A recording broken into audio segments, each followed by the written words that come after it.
Welcome back. In this module, we are going to do the rendering of nParticles with the help of Arnold Rendering Engine. So let's get started. Alright, so in this clip, we are going to talk about the rendering of our nParticles with the Arnold Render Engine. So this is the result I have achieved. Let me play the timeline and see what we have. So I'm simply using the Arnold lights, and right now we are using combination of two lights to finalize this scene. We have a direction light, we have a skylight as well, to have a soft and diffuse effect, and to have you know a light which basically mimics the sunlight. So we have hard shadows also, we have some soft shadows also. All right, and let me show you with one another clip that I have, and this is the one with the more high resolutions, and I just decided to go with some soft and diffuse light in this case. So I'm particularly using the skylight. All right, this is at a much higher particle count. We are approximately 350,000 particles in this case. All right, but as we can see that we can do the rendering inside the Arnold, but there is one very important aspect that which is required to be considered before we actually get started with the rendering, and that's actually the particle cache. So for those who need some refresh, let me talk about what exactly is a particle cache. Well, cache is basically a technical process in which we finalize the dynamics of our entire scene, or particularly speaking about the particular object also. The process of calculating the per frame information of our dynamics in a file format that stores, that receives, that captures per frame information and saves in a kind of a file format within your respected drive. So that is called as a cache. So in this case, I'm using the nParticles cache to bake out the per frame simulations of the entire nParticles, and there are a number of benefits while doing the cache. So you remember in the previous module when we were simply playing with the time slider, there was a kind of a dip down in the overall performance or the frame rate of our scene because due to the per frame simulation and calculation of the particles. All right, and I think so we were working on somewhere around 10 to 12,000, maybe to 20,000 particles. At this time I'm using approximately 60,000 particles. All right, so you can just simply compare the frame rate or the kind of performance we have because this particle system is totally cached. So if I play the timeline, you can simply note the performance and the speed, and notice how simply and comfortably I'm tumbling my scene, and I can give you a very simple and clear idea what exactly is a cache.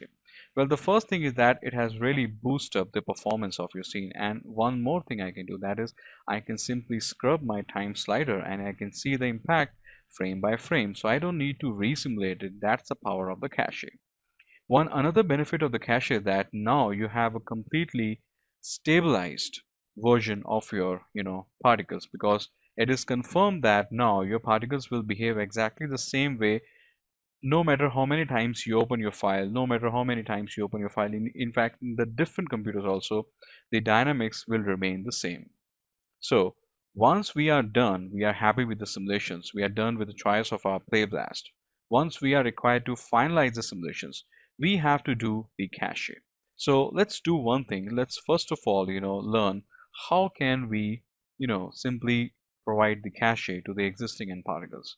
Well, the process is simple and straightforward. You are required to select the nParticles, and inside the FX menu, we have a node that is called Nucleus Cache.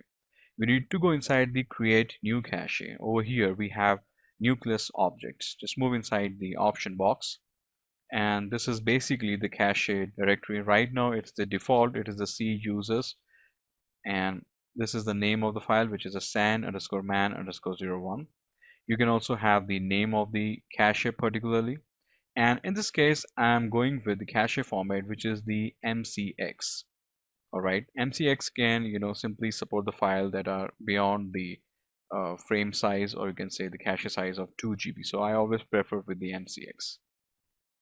I have the file distribution types, means if I want the per frame calculation. So in this case I am simply going for one file. That means for entire 120 frame simulations I have one concise file. Cache time range simply defines the start and the end. So here I have given the start 1 and end at 120.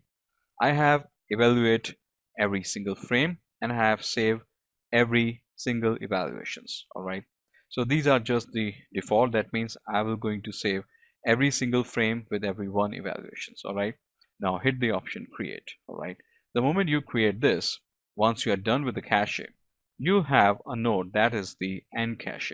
So if I take you inside that node, this is basically the node we have by the name of sand underscore cache, cache1, and here are the following attributes of these file.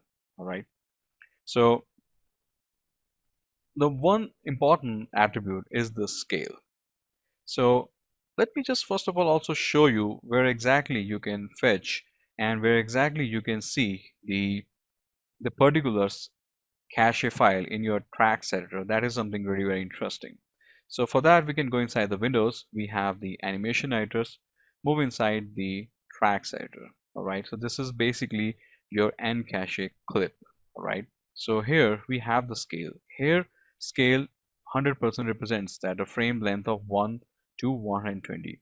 What if I just want to make it shrink? What if I just want to, make the entire simulations between the frame range of 1 to maximum 60. So that means we are increasing the speed and the rate of the reaction. All right. So let's do one thing. Let's shrink the overall cache size. So we can go inside the scale and I can simply go with a value of, let's say, 0.5. So you notice the moment I hit the value 0.5, you simply have now the 50% the cache. So this will create some more fast simulations. So let me do one thing. Let me take this to a value of 60 and play the timeline and see what we have. So notice now we are having some more fast result inside the simulations. So this can all be achieved if we have the cache enable. All right. And what if I just want to extend it? Let's say I would like to go with 1.5. Then it means that now I am having a frame length of 180. Now if I try to play my simulation, you can see I have some much slower speed. What if I just want to make it simply the double? So in this case, I can extend this for 240 frames.